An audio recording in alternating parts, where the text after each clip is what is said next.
এখানে আমরা যেটা দেখব সেটা হচ্ছে কিভাবে একটা কম্বিনেশনাল সার্কিট ডিজাইন করা যায়। তো কম্বিনেশনাল সার্কিট ডিজাইন প্রবলেম শুরু করার আগে আমাদেরকে আগে বুঝতে হবে কম্বিনেশনাল সার্কিটটা কি জিনিস। কম্বিনেশনাল সার্কিট হচ্ছে মূলত এমন এক ধরনের সার্কিট যে সার্কিটের আউটপুট শুধুমাত্র ইনপুটের উপর ডিপেন্ড করে। ফর এক্সাম্পল ধরলাম আমার এটা হচ্ছে একটা ব্ল্যাক বক্স। ব্ল্যাক বক্স মানে এমন কিছু যেটার ভিতরে কিছু একটা আছে যেটা আমরা জানি না। তো বুঝার সুবিধার্থে ধরলাম এটা একটা ব্ল্যাক বক্স। এখানের মধ্যে আমরা কিছু ইনপুট দিচ্ছি, তার রেসপেক্টে কিছু আউটপুট পাচ্ছি। এরকম যে কোনো সার্কিট হচ্ছে কম্বিনেশনাল সার্কিট। এখন এই ব্ল্যাক বক্সের জায়গায় বা এই বক্সটার জায়গায় যে কোনো ধরনের লজিক সার্কিট থাকতে পারে। যে ধরনের লজিক সার্কিট আমরা আপাতত এখন পর্যন্ত দেখে আসছি, প্লেলিস্টের আগে ভিডিওতে আমরা যে ধরনের লজিক সার্কিটগুলো দেখে আসছি, সেরকম যে কোনো লজিক সার্কিট থাকতে পারে যেটার এখানে কিছু ইনপুট আছে, সেটার রেসপেক্টে কিছু আউটপুট আছে। এখন কথাটা হচ্ছে কম্বিনেশনাল সার্কিট ছাড়াও আরেক ধরনের সার্কিট আছে যে সার্কিটে হচ্ছে শুধুমাত্র ইনপুটের উপর বেস করে আউটপুট চেঞ্জ হয় না, আউটপুটটা প্রিভিয়াস আউটপুটের উপরও ডিপেন্ড করে। ফর এক্সাম্পল ধরলাম নির্দিষ্ট একটা ইনপুট কম্বিনেশনের জন্য, ধরলাম নির্দিষ্ট একটা ইনপুট কম্বিনেশন, ধরলাম যে কথার কথা আমার এখানে চারটা ইনপুট আছে। আমার ইনপুট কম্বিনেশন হচ্ছে 0 1 0 0। এই 0 1 0 0 ইনপুট কম্বিনেশনের জন্য ধরলাম যে ফর এক্সাম্পল আমার আউটপুট হচ্ছে 1। কিছুক্ষণ পর ধরলাম যে আমি এখানে ইনপুটটা চেঞ্জ করে দিলাম, ইনপুটটা চেঞ্জ করে ধরলাম আমার প্রথম বিটটা 1 বানাই দিলাম। তাহলে আমার ইনপুট কম্বিনেশন হচ্ছে এখন 1 1 0 0। যেহেতু আমার ইনপুট কম্বিনেশন আমি চেঞ্জ করছি, সেই ইনপুট কম্বিনেশন উপর বেস করে আউটপুটটাও চেঞ্জ হবে।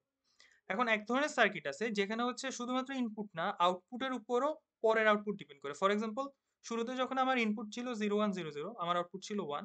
যেই মুহূর্তে আমি প্রথম বিটটাকে 1 বানিয়ে দিব, অর্থাৎ সোজা কথা আমি ইনপুটটাকে চেঞ্জ করে দিব, তখন আমার এই জায়গায় যে আউটপুটটা আছে সেই আউটপুটটা ফিডব্যাকের মাধ্যমে আউটপুটটাও ইনপুটে চলে যাবে। অর্থাৎ আমার আউটপুটে যে 1 ছিল সেই ইনপুটটা 1-এ চলে যাবে। তাহলে আমার ইনপুট হচ্ছে টোটাল 5টা। এই 5টা আউটপুটের উপর ডিপেন্ড করে আমার পরবর্তী আউটপুট নির্ধারণ হবে। এই ধরনের সার্কিটগুলোকে বলা হয় সিকুয়েন্সিয়াল সার্কিট। কিন্তু আমরা যে কম্বিনেশনাল সার্কিট নিয়ে এখানে কাজ করতেছি বা কাজ করব, সেই কম্বিনেশনাল সার্কিটে এরকম ফিডব্যাকের মাধ্যমে আউটপুট নেওয়ার ঘটনা ঘটে না। কম্বিনেশনাল সার্কিট হচ্ছে শুধুমাত্র কি কিছু ইনপুট দিব, ইনপুটের রেসপেক্টে কি পাবো, আউটপুট পাবো। তো এবার আমরা দেখবো কিভাবে এই কম্বিনেশনাল সার্কিটগুলো হচ্ছে ডিজাইন করতে হয়। কম্বিনেশনাল সার্কিট ডিজাইন করার এখানে 5টা স্টেপ আছে। তো জিনিসটা হচ্ছে আমাদের এক্সামে একটা রিয়েল লাইফ সিনারিও দেয়া থাকবে, একটা প্রবলেম স্টেটমেন্ট দেয়া থাকবে বা প্রবলেম ডেসক্রিপশন দেওয়া থাকবে, যেটা হচ্ছে একটা রিয়েল লাইফ, একটা রিয়েল ওয়ার্ল্ডের মতো একটা সিনারি আমাদেরকে কি করবে, প্রেজেন্ট করে দিবে। সেখানে আমার যেটা করতে হবে যে রিয়েল লাইফ প্রেজেন্ট সিনারিটা আছে বা যেটাকে আমরা প্রবলেম ডেসক্রিপশন বলতেছি, সেটা আমাকে ফার্স্টে ভালো করে পড়তে হবে, দেন সেখান থেকে আমাকে ফাইন্ড আউট করতে হবে যে সেই রিয়েল ওয়ার্ল্ড সিনারিটাতে বা যে প্রবলেম স্টেটমেন্টটা আছে সেখানের মধ্যে ইনপুট কোনগুলো আউটপুট কোনগুলো, ওইটা আগে আমাকে ডিটারমাইন করতে হবে। ওইটা ডিটারমাইন করার পরে আমার যেটা করতে হবে একটা ট্রুথ টেবল তৈরি করতে হবে। তো আমরা এই প্রথম 3টা স্টেপ, ট্রুথ টেবল পর্যন্ত প্রথম 3টে স্টেপ একটা এক্সাম্পলের মাধ্যমে একটু বোঝার চেষ্টা করি। ফর এক্সাম্পল আমার এখানে একটা প্রবলেম আছে, যেখানে প্রবলেম স্টেটমেন্টটা হচ্ছে এরকম যে একটা কমিটি আছে 3জন ইন্ডিভিজুয়ালের, যারা কি করে একটা অর্গানাইজেশনের ব্যাপারে কোনো ডিসিশন নেয়। A committee of 3 individuals decide issues for an organization, একটা অর্গানাইজেশনের ব্যাপারে কোন একটা ডিসিশন নেয়। এবং তারা যেটা করতে পারে, যখন সেই অর্গানাইজেশনে কোন একটা প্রপোজাল আসে, কোন একটা প্রস্তাব আসে, সেই প্রস্তাবের ব্যাপারে তারা ইয়েস অথবা নো ভোট দিতে পারে। এখন একটা প্রপোজাল, ওই অর্গানাইজেশনে একটা প্রপোজাল তখনই পাস হবে যদি অ্যাটলিস্ট তাদের 3জনের মধ্যে অ্যাটলিস্ট 2জন ইয়েস ভোট দেয়, অর্থাৎ মেজরিটি যখন ইয়েস ভোট দিবে তখন একটা প্রপোজাল কি হবে, পাস হবে। তাহলে আমরা যদি একটু ভালো করে লক্ষ্য করি, আমাদের এখানে ইনপুট হচ্ছে কি, ইনপুট হচ্ছে 3জন মেম্বার যারা ইয়েস অথবা নো ভোট দিতে পারে। আর আউটপুট হচ্ছে কি, আউটপুট হচ্ছে প্রপোজাল পাস হওয়া অথবা রিজেক্ট হওয়া। তাহলে আমার এখানে ইনপুট হচ্ছে 3টা, যে 3জন ভোট দেয় তারা হচ্ছে ইনপুট। তো আমি ধরে নিলাম যে যারা ভোট দেয় তারা হচ্ছে যথাক্রমে এ, বি এবং সি। এবং প্রপোজাল পাস হওয়া এবং রিজেক্ট হওয়া, ধরে নিলাম প্রপোজাল পাস হওয়া মানে হচ্ছে আউটপুট 1, প্রপোজাল রিজেক্ট হওয়া মানে হচ্ছে আউটপুট 0। তাহলে আমার এখানে আউটপুট হচ্ছে একটা, ধরে নিলাম সেই আউটপুটটা হচ্ছে ওয়াই। এরপর আমরা যেটা করব, আমরা 2টা স্টেপ শেষ, আমরা প্রবলেম স্টেটমেন্টটা পড়ছি, সেখান থেকে ইনপুট আউটপুট ডিটারমাইন করছি। এবার 3 নাম্বার স্টেপ হচ্ছে আমি একটা ট্রুথ টেবল ডিজাইন করব।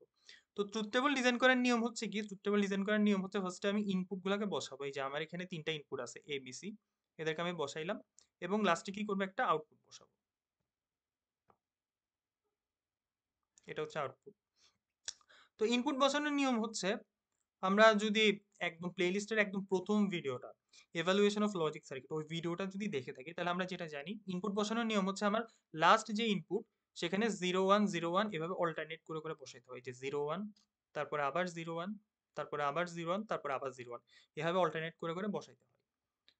বসানোর পর এরপর আমি বাম দিকে যাব, সি থেকে বিতে গেলাম। সিতে আমি করছিলাম কি, একটা 0 বসাইছি, একটা 1 বসাইছি, একটা 0 বসাইছি, একটা 1 বসাইছি, এরকম করে সি কলামটাকে ফিল আপ করছি। বিতে যেটা করব, যতই আমি বাম পাশে যাব এই 0 1 0 1টা ডাবল হইতে থাকবে। মানে আমি এখানে একটা 0 একটা 1 অল্টারনেট করে করে বসাইছি। এবার বিতে আমি যেটা করব, দুইটা 0 দুইটা 1 এভাবে অল্টারনেট করে করে বসাবো। তাহলে বি থেকে যখন আমি এতে যাব, বামে যাব, আমার 0 1 এর পরিমাণ কি আবার ডাবল হবে। তাহলে বিতে আমি দুইটা 0 দুইটা 1 অল্টারনেট করে বসাইছিলাম, এতে এখন আমি চারটা 0 চারটা 1 কি করব, অল্টারনেট করে করে বসাবো। এই হচ্ছে আমার ট্রুথ টেবল। ট্রুথ টেবলের ইনপুট পার্ট আমি বসাই ফেলছি। আমার আউটপুট কিন্তু আমি এখনো বের করিনি, আউটপুট আমি এখন বের করব। তো আমার যেটা করতে হয় সেটা হচ্ছে প্রত্যেকটা ইনপুট কম্বিনেশনের জন্য আলাদা করে করে আউটপুট চেক করতে হয়। এই চেকটা করব কিভাবে? এই চেকটা করব হচ্ছে, ওরা আমাকে যে কন্ডিশনটা দিছে সেটার উপর বেস করে বলছে একটা প্রপোজাল তখনই পাস হবে যদি অ্যাটলিস্ট দুইজন কি দেয়, ইয়েস ভোট দেয়। তার মানে হচ্ছে দুইজন যদি ইয়েস ভোট দেয়, দুইজন যদি ইয়েস ভোট দেয় তাহলে প্রপোজাল পাস হবে, অর্থাৎ আউটপুট 1 হবে। যেহেতু অ্যাটলিস্ট দুইজনের ভোট চাইছে, তাহলে যদি তিনজন ভোট দেয় তাহলে কিন্তু প্রপোজাল পাস হবে। তাহলে সিনারিটা হচ্ছে এরকম, যদি দুইজন ইয়েস ভোট দেয় তাহলে প্রপোজাল পাস হবে, অর্থাৎ আউটপুট 1। যদি তিনজন ইয়েস ভোট দেয় তাহলেও প্রপোজাল পাস হবে, আউটপুট 1। যদি একজন ইয়েস ভোট দেয় তাহলে প্রপোজাল রিজেক্ট হবে, আউটপুট 0। আমরা ভোট ইয়েস ভোট দেওয়াকে 1 বাইনারি 1 ধরছি, আর হচ্ছে নো ভোট দেওয়াকে বাইনারি 0 ধরছি। সিমিলারলি প্রপোজাল পাস হওয়া মানে হচ্ছে বাইনারি 1, প্রপোজাল রিজেক্ট হওয়া মানে হচ্ছে বাইনারি 0। তাহলে আমি যদি এবার ইনপুট সাইডটা একটু তাহলে আমি যদি এবার ইনপুট সাইডটা একটু খেয়াল করি, আমার প্রথম কম্বিনেশনে এ বি সি তিনটাই হচ্ছে 0। তার মানে হচ্ছে আমার এখানে একটা এমন একটা প্রস্তাব আসছে যে প্রস্তাবে তিনজনই না ভোট দিছে, তিনজনই না ভোট দিছে মানে আউটপুট 0, প্রপোজাল রিজেক্ট। এরপর দুইটা কম্বিনেশন যদি দেখি, এরপরে দুইটা কম্বিনেশনে doesn't matter K yes vote দিছে, বাট এরপরে দুইটা কম্বিনেশনে শুধুমাত্র একজন ইয়েস ভোট দিছে। তার মানে আমার হচ্ছে কি প্রপোজাল রিজেক্ট, তাহলে আউটপুট 0। পরের ইনপুট কম্বিনেশনে আমি দেখতেছি আমার এখানে বিসি দুইজন ইয়েস ভোট দিছে, যেহেতু দুইজন ইয়েস ভোট দিছে তাহলে আমার প্রপোজালটা পাস হবে, তাহলে আমার আউটপুট হচ্ছে 1। এরপর আবার দেখতেছি এখানে 5 নাম্বার ইনপুট কম্বিনেশনটাতে শুধুমাত্র একজন ইয়েস ভোট দিছে, তাহলে প্রপোজাল রিজেক্ট, আমার আউটপুট হচ্ছে 0। পরের তিনটা কম্বিনেশনে যদি আমি দেখি, পরের তিনটা কম্বিনেশনে যথাক্রমে প্রথম দুইটা হচ্ছে আমার দুইজন ইয়েস ভোট দিছে, দুইটা 1, অর্থাৎ দুইজন ইয়েস ভোট দিছে, এই জন্য আমার আউটপুট হয়েছে 1। এবং শেষেরটাতে তিনজনই ইয়েস ভোট দিছে, যেহেতু তিনজন ইয়েস ভোট দিছে তাহলে আমার প্রপোজাল পাস হয়েছে, তাহলে কি আউটপুট 1। এভাবে হচ্ছে আমরা একটা কম্বিনেশনাল সার্কিটের প্রথম তিনটা স্টেপ শেষ করলাম। তো পরের স্টেপটা কি ছিল?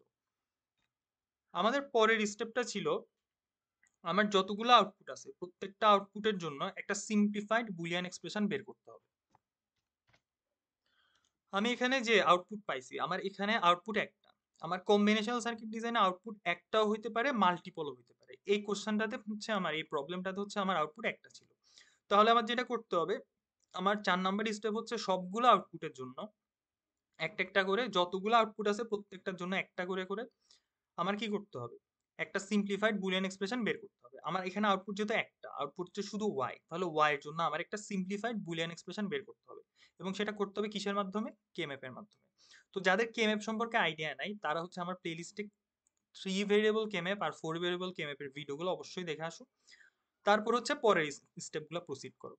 তো কেএমএফ কিভাবে ডিজাইন করতে আমরা জানি, আমাদের ফার্স্টে দেখতে হবে আমাদের ট্রুথ টেবলে ভেরিয়েবল কয়টা আছে। আমাদের এই ট্রুথ টেবলে ভেরিয়েবল আছে তিনটা, এবিসি তিনটা ভেরিয়েবল। তাহলে আমাদের একটা 3 ভেরিয়েবল কেএমএফ ডিজাইন করতে হবে। তো প্রথমে আমরা একটা 3 ভেরিয়েবল কেএমএফ এখানে ডিজাইন করলাম। ডিজাইন করার পর আমরা একটু এগুলা ভালো, ইনপুটগুলো ভালো করে দেখি। দেখো আমার এখানে ইনপুট শুরু হয়েছে কোত্থেকে, আমার ইনপুট শুরু হয়েছে এখান থেকে, আমার ইনপুট কম্বিনেশন হচ্ছে এখানে। প্রথমে হচ্ছে আমার এবিসি 0 0 0 ছিল, অর্থাৎ আমার প্রথম ইনপুট কম্বিনেশন হচ্ছে বাইনারি 0 0 0, যেটাকে আমি যদি ডেসিমেলে কনভার্ট করি এটা রিপ্রেজেন্ট করে ডেসিমেল 0।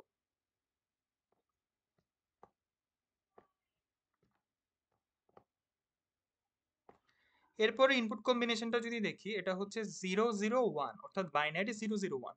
তাহলে এটাকে যদি আমি ডেসিমেলে কনভার্ট করি, এটার ডেসিমেল হচ্ছে 1।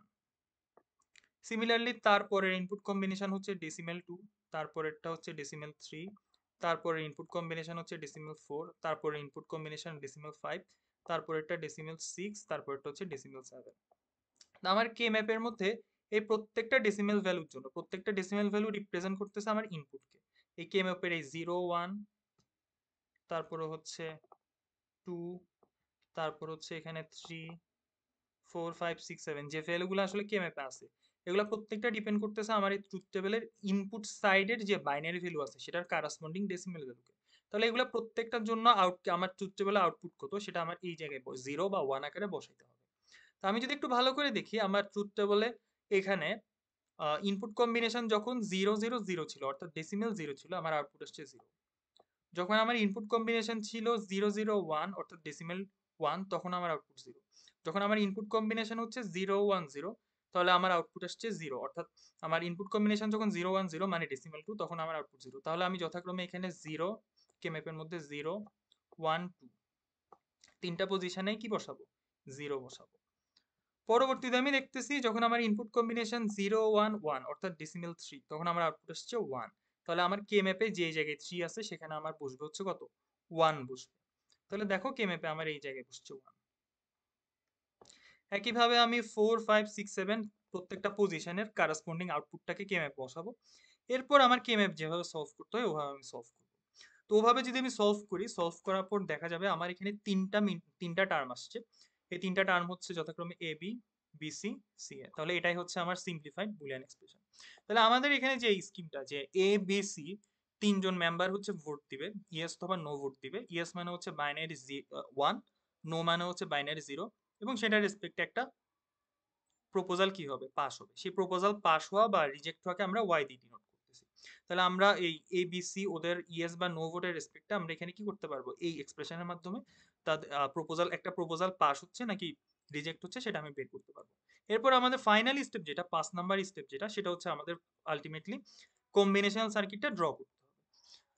তো এই জিনিসটা, এই এক্সপ্রেশনটাকে আমরা ড্র করব। আমরা দেখতেছি এখানে হচ্ছে আহ তিনটা এন্ড অপারেশন আছে, A B B C C এ, তিনটা এন্ড অপারেশন আছে, তিনটা 2 ইনপুট এন্ড গেট লাগবে, এবং ফাইনালি একটা অর গেট লাগবে, এবং একটা 3 ইনপুট অর গেট লাগবে।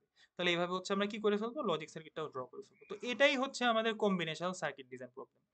এখন আমার এই প্রবলেমটা হচ্ছে একটা সিঙ্গেল আউটপুট প্রবলেম। মানে একটা এই প্রবলেমটা হচ্ছে একটা সিঙ্গেল আউটপুট প্রবলেম। আমার এক্সামে কিন্তু সিঙ্গেল আউটপুট প্রবলেমের জায়গায় মাল্টিপল আউটপুট প্রবলেমও আসতে পারে। ফর এক্সাম্পল, আমি যদি এখানে এই কোশ্চেনটা দেখি, আমাকে এখানে একটা ডিজিটাল ভোটিং সিস্টেম ডিজাইন করতে বলছে, যেটা যেটা অলমোস্ট আগের কোশ্চেনটার মতোই। এখানে 4 জন মেম্বারের একটা কমিটি আছে, যথারীতি তারা ইয়েস নো ভোট দেয়। কিন্তু এখানে সমস্যা হচ্ছে এখানে আউটপুট তিনটা, অর্থাৎ এটা একটা মাল্টিপল আউটপুট প্রোগ্রাম।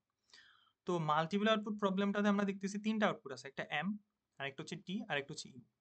এম হচ্ছে majority decision output. Majority decision output হচ্ছে যখন মেজরিটি ইয়েস ভোট দেয়, তখন হচ্ছে এম এর ভ্যালু 1 আসবে। তো 4 জনের মধ্যে মেজরিটি হচ্ছে অবভিয়াসলি 3। তাহলে 4 জনের মধ্যে যখন 3 জন 1 ভোট দেয়, অথবা 4 জনই 1 ভোট দেয়, তখন আমার মেজরিটি কি দেখাবে, মেজরিটি আউটপুট অর্থাৎ এম আউটপুট 1 দেখাবে। তো যথারীতি আমাদের এখানে যেহেতু ইনপুট 4টা, এখানে 4 জন মেম্বারের কমিটি মানে হচ্ছে ইনপুট 4টা, আউটপুট হচ্ছে যথাক্রমে তিনটা, একটা হচ্ছে এম টি ইউ। তো প্রথমে আমরা এম এর কাজটা দেখব। তো ইনিশিয়ালি আমরা এই 4টা input A B C D কে বসাইলাম। তারপর যেভাবে ট্রুথ টেবল ফিল আপ করতে হয়, লাস্ট ইনপুট বরাবর, লাস্ট ইনপুটের কলাম বরাবর 0 1 0 1 বসাইতে হয়। তার বাম পাশে গেলে দুইটা 0 দুইটা 1 করে বসাইতে হয়। তার বাম পাশে গেলে 4টা 0 4টা 1 বসাইতে হয়। এরপর যদি আমি তার বাম পাশে যদি আরো কোনো ভেরিয়েবল বসাই, তাহলে আমাকে কি করতে হবে, 4 এর জায়গায় এখন 8টা 0 8টা 1 এভাবে ফিল আপ করতে হবে। ফিল আপ করার পর এবার আসো এম ফিল আপ করি। তো আমরা বলছি যে এম এর ভ্যালু তখনই 1 হবে যখন মেজরিটি 1 হবে, ইনপুটের মধ্যে মেজরিটি 1 থাকবে। অর্থাৎ তিনটা ভেরিয়েবল 1 অথবা 4টা ভেরিয়েবল 1 থাকবে। তো একদম যদি নিচ থেকে আসি, একদম নিচে দেখতেছি 4টা ভেরিয়েবল 1, তাহলে এটার জন্য আমার এম হবে 1। তার উপরে এই জায়গাতে আর এই জায়গাতে আমি দেখতে পাচ্ছি তিনটা করে ভেরিয়েবল 1 আছে, তাহলে আমার এই দুইটাই হবে 1। তার উপরেরটাতে দুইটা ভেরিয়েবল 1 আসছে, তাহলে আউটপুট হচ্ছে 0, মানে এম এর ভ্যালু 0। তার উপরে তিনটা ভেরিয়েবল 1 আসছে, তাহলে এখানে আউটপুট হচ্ছে 1। এগুলা সবগুলাতে হচ্ছে 2টা অথবা একটা ভেরিয়েবল 1, তাহলে সবগুলো হচ্ছে 0। এখানে আবার 3টা ভেরিয়েবল 1, তাহলে এখানে আউটপুট আসবে 1। এর বাইরে বাকি সব জায়গাতে 2টা অথবা একটা ভ্যালু 1 আসছে। আর প্রথমটাতে 4টা ভ্যালু 0 আসছে। সেসব ক্ষেত্রে আমার m হবে 0। তাহলে যেসব জায়গায় আমি 4টা অথবা 3টা করে 1 পাচ্ছি, যেসব ইনপুট কম্বিনেশন আমি 4টা অথবা 3টা করে 1 পাচ্ছি, শুধুমাত্র সেসব জায়গাতে আমার m এর ভ্যালু 1 আসছে। এবার আসো 2 নাম্বার আউটপুটে। আমার 2 নাম্বার আউটপুট হচ্ছে টাই ইন্ডিকেটর। তো এটা খুব সিম্পল, যখন আমার মেম্বারদের মধ্যে টাই হবে, যেহেতু এখানে জোড় সংখ্যক মেম্বার, এখানে টাই হওয়া পসিবল। যদি যে কোনো 2 জন 1 দেয়, বাকি 2 জন 0 দেয়, তাহলে সেটা হচ্ছে টাই। তো যখন টাই হবে তখন হচ্ছে আমার আউটপুট টি তে ভ্যালু 1 আসবে। তো আমি যদি পুরাটা একটু ভালো করে দেখি, তাহলে দেখতে পাচ্ছি এই জায়গাতে একটা টাই হয়েছে, 2 জন 1 দিছে, 2 জন 0 ভোট দিছে, তাহলে এখানে টি এর ভ্যালু হচ্ছে, আউটপুট টি এর ভ্যালু 1। এই জায়গাতে একটা টাই হয়েছে, এই জায়গাতে একটা টাই হয়েছে, তাহলে এই দুইটাতেই হচ্ছে আউটপুট টি এর ভ্যালু 1। এখানে একটা টাই হইছে, এখানে একটা টাই হইছে, তারপর এখানে একটা টাই হইছে। এই সবগুলা পজিশনে আমার আউটপুট টি এর ভ্যালু 1 আসছে, আদার সব জায়গায় 0 আসছে। লাস্ট যে আউটপুটটা সেটা হচ্ছে আনএনিমাউস ডিসিশন আউটপুট। এটা হচ্ছে যখন সকলেই সেম আউটপুট দিবে। তো এটা দুই রকম হইতে পারে, এক হচ্ছে যখন চারজনই 0 দিবে একদম উপরেরটা, আর একটা হচ্ছে যখন চারজনই 1 দিবে অর্থাৎ একদম নিচেরটা। সেসব ক্ষেত্রে আমার আনএনিমাস আউটপুট অর্থাৎ ইউ এর ভ্যালু 1 আসবে। এবার আমার এখানে করতে হবে কি, আমার এখানে আউটপুট 3টা এম টি ইউ, প্রত্যেকটার জন্য কেএমএফ ড্র করতে হবে, এবং কেএমএফ ড্র করতে হবে ইনপুটের রেসপেক্টে অর্থাৎ এ বি সি ডি এর রেসপেক্টে। তারপর আমার ইনপুটের যেই বাইনারি কম্বিনেশনটা আছে সেই বাইনারি কম্বিনেশনের কারাসপন্ডিং ডেসিমাল ভ্যালু দেখে দেখে আমার কি করতে হবে, কেএমএফ এর মধ্যে আউটপুটের ভ্যালু বসাইতে হবে। যেমন আমি এখানে দেখতে পাচ্ছি আমি এম এর জন্য একটা কেএমএফ ডিজাইন করলাম, এম এর জন্য কেএমএফ ডিজাইন করলাম, তারপর হচ্ছে যেসব জায়গাতে আমার আউটপুট 1 আসছে ওইসব জায়গাতে 1 বসাইলাম। এরপর টি এর জন্য কেএমএফ ডিজাইন করলাম, যেসব জায়গাতে হচ্ছে আউটপুট 1 আসছে ওই জায়গাতে আমি 1 বসাইলাম। এরপর যেভাবে কেএমএফ সলভ করতে হয় ওইভাবে সলভ করব। ফর এক্সাম্পল যদি আমি এমটাকে সলভ করি, সেক্ষেত্রে আমি দেখতে পাচ্ছি আমার এখানে একটা পেয়ার আছে, এখানে একটা পেয়ার আছে, এই জায়গায় একটা পেয়ার আছে, এই জায়গায় আরেকটা পেয়ার আছে, 4টা পেয়ার। এই 4টা পেয়ারের জন্য 4টা টার্ম আসবে, 4টাকে যোগ করতে হবে। টি এর ক্ষেত্রে যদি দেখি, টি এর ক্ষেত্রে এখানের মধ্যে কোনো পেয়ার কোয়াড অক্টেট কিছুই হয় না, এখানের মধ্যে বেসিক্যালি তোমার 6টা 1 আছে, এই 6টা 1 এর জন্য 6টা সিঙ্গেল হবে, 6টা সিঙ্গেল বের করে সেই 6টা সিঙ্গেলকে যোগ করতে হবে, এটাই হচ্ছে টি এর ভ্যালু। আর যদি আমি ইউ এর ভ্যালু চিন্তা করি, ইউতে হচ্ছে 2টা 1 ছিল, তাহলে এই 2টা 1 এর জন্য 2টা সিঙ্গেল বের করা লাগবে। এরপর আমি এম টি ইউ এই তিনটারই এক্সপ্রেশনগুলো বের করে সেই এক্সপ্রেশনগুলোর কি করব, সার্কিট ইমপ্লিমেন্টেশন করব, অর্থাৎ এটার জন্য আমি সার্কিট ডিজাইন করব। এটাই হচ্ছে আমাদের কম্বিনেশনাল সার্কিট ডিজাইন প্রবলেম, যেটা হচ্ছে মাল্টিপল ইনপুট আর multiple output and single input দুইটার জন্যই আসতে পারে।